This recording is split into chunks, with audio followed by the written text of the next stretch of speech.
Hi, thank you so much for joining me for today's process video. And today I'm documenting 2 photos of Amelia and Ross's trip to Liverpool, their day trip to Liverpool. I printed these in 3x4 and then I trimmed the smaller photo down to 3-inch square, I think it is. So I've grabbed my Good Vibrations from Pretty Little Studio and this lovely Tim Holtz stencil. I just wanted to add some texture to the background and almost like a mat for the photos to sit on. I'm aiming for a grid style layout on this one, and I'm challenging myself once again to use pattern paper as my background, but I did want this mat for the photos to sit on. I didn't want to use another pattern paper. I wanted it to be more subtle, and I like this stencil because it's a fairly full coverage rather than like a lot of stencils you don't get quite so much coverage, so I thought this would work. So you can see I'm just trying to create more or less a square mat where the photos will go, and I'm realising that it needs to be much bigger than I first anticipated. So just moving that stencil around to get it all sorted. And you can see it's a little bit stained from some black paint that I've used on it previously, but that really doesn't matter. It didn't stain the texture paste at all. So that's just the Tim Holtz texture paste that I used to push through that stencil using a palette knife. So now I'm going to mat the photos onto white cardstock, and then once they're on the white I am going to border them with black as well. I just think that will make the photos pop against that colourful background, and also there is plenty of black and white in this collection, so those colours will work really nicely.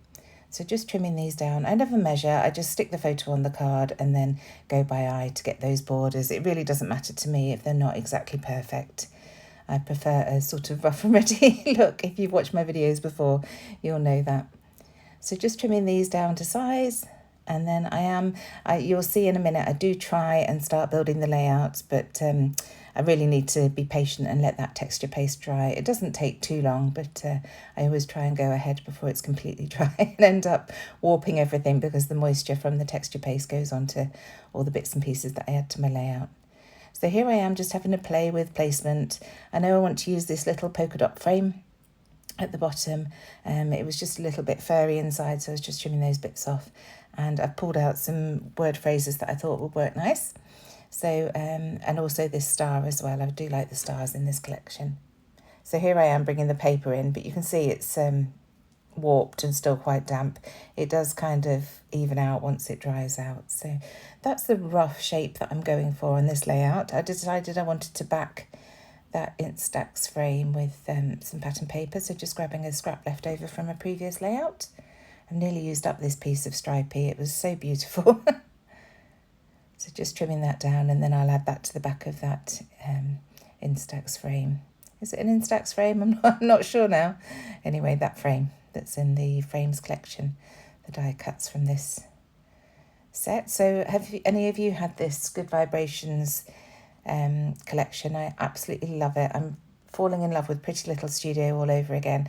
We used to stock it at Hey Little Magpie years ago, and then for whatever reason stopped. But this and the reading collection are the first ones that we've had back, and I'm looking forward to her summer collection coming into the shop as well. It's absolutely beautiful. So I left that to dry, as I mentioned, and then I decided that I did want a frame around it. So I just cut 1 inch total off 2 sides, so it gives me a 1/2 inch border around the edges of this pattern paper. So getting that glued down, and then I can start working on the placement. So as I mentioned, I wanted to create a grid style layout. So I've got my 2 photos diagonally, and then I'm using these embellishments diagonally as well. So that creates that nice block of 4 things. And then I'm going to go through all the different ephemera packs and pieces that I've got left over and see what else I can add. So I'm going to layer up a couple of florals behind that wildflower title. It's already got the florals on the title, so those work really nicely with that. And I'm going to pop the title up onto foam. Normally it would be the photos that I pop up, but I wanted to get the shadowing from these ephemera pieces, and it has worked really nicely on the layout. I don't know how well you'd be able to see it on camera, but this does work really beautifully. So just adding some foam pads. These are the Stix 2 foam pads, the 6x12mm ones this time, to add behind that title, and then I'll get that photo stuck down.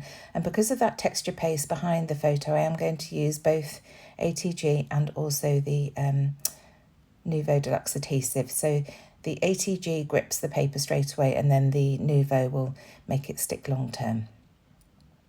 So just bringing in my T-square ruler to check that everything is straight. It more or less was, so quite impressed by that. And then I'm just going to bend up the leaves and the florals here and then add a bit of glue behind them to stick them down. I'm not too worried about adding ATG as well to these because they're just small light elements, so they'll stick just fine with the ATG, with the Nuvo Deluxe adhesive. So I decided to turn that Instax frame around. I will switch it through 180 degrees in a minute so that a larger piece is tucked under the photo, just there. And then I can build those other bits back up onto it. So once again, I'm going to add foam to that Beautifully You title. I'll stick this flat onto the page first, and then I'm going to bend up the star and add foam to the points of the star. Again, just to create that lovely shadow across the layout. And that dimension really helps make things pop. So here we go, that's the placement. So in with the foam pads, just to pop that up. Making sure I've got plenty on to hold it up. They're relatively stiff, the ephemera pieces in this collection, so they stand up really nicely with foam pads behind them. And then you can see here, I'm just starting to manipulate that star. So in the end, I add a crease on each point to make it stand up, and then I'll add foam pads behind each of those points, and then a blob of glue in the middle of the star to stick that flat onto the page. So here I am with those, again using those Sticks to 6x12mm foam pads. They're a really nice size to use on smaller ephemera pieces like this. I like the 25mm ones for my photos, and then this size for the smaller bits. And then just adding that blob of glue to keep the centre of the star down onto the page.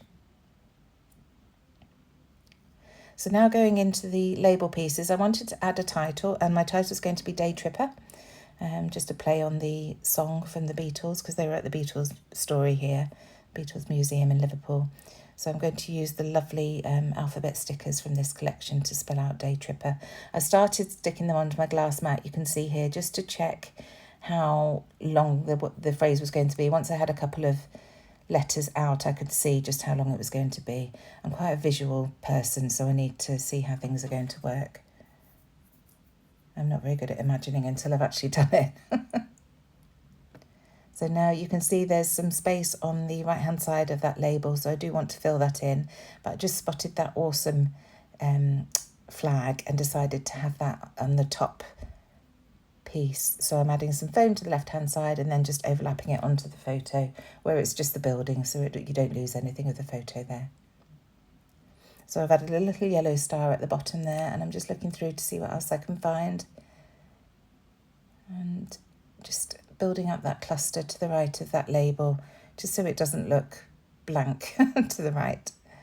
So I'm sticking that down underneath the photo just so that everything feels cohesive and not disjointed. I like everything to overlap and touch on my pages.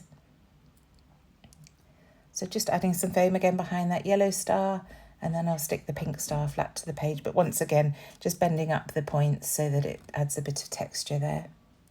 And then I find this yellow heart, so I'm going to overlap that partially onto the photo and then stick it flat onto the page. So again, that's adding a bit more dimension. And then I find this piece that says recorded, so I'm going to add that at the top with one of the craft tags that I cut from Scrapcraft cardstock using my EK Success Punch. We have also got a die set with this lovely tag shape on as well in Hey Little Magpie. So just sticking that down, and then I shall tuck that recorded piece behind it like that. And again, that's just bringing the black up to the top of the page. Just bending things up so that there's more movement on the page. And then another little orange heart to layer over that yellow one, just so it doesn't look lonely. So this little circular tab is cut from a scrap of paper, and it's using one of the Hey Little Magpie dies again. And I just like the height that brings. I will add something onto that tag so it's not just a tab on its own. So just pulling off this little word phrase from those stickers, and it says happy. And then from the word stickers here, I'm going to find a couple more. One that says memories and one that says picture perfect. That will go to the bottom. And then on that little tab at the top, the stripy tab, I'm going to add today.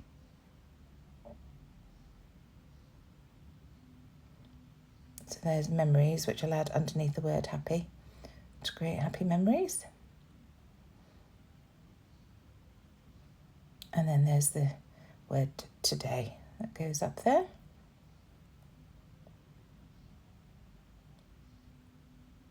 So I decide I want to rough up the edges of the page. I'm still not quite finished, but this just gives me a little bit of a breather to work out what to do next. I know I've got to add the date onto my tab at the top of that top photo. So I'm being fairly rough and adding some tears to the page as well. I just really like that look. And then I decided I wanted to add some doodle lines around the edge, but my gel pen didn't work on this slightly shiny paper. So I just reached for a fibre pen and that worked beautifully. So just going around twice with really rough doodly lines. And that just adds a really nice border and contains everything inside that frame. So coming in now with my date and just stamping it. Actually, I'm using the branding strip that I cut off at the beginning. Just stamping that onto the back because these papers are white on the back. So that works nicely. And then I shall add that to my tab. Just trimming off the edges so that it's nice and neat. And then I decide that I want something else behind that beautifully you. I just wanted to echo those circles at the top left. So I end up grabbing this floral piece, which goes to the bottom, and this label. So just add those down there, and I will rough up the edges a little bit, and then I find something just to stick onto that journaling card, because I don't really, it's got the lines on there, but I don't really want to add any more journaling. This is one of many photos of that day out, so there's already plenty of journaling in the album. So just adding that little black heart, and that's the layout done. Thank you for joining me. I do hope I've given you some inspiration. I shall see you again soon. Bye.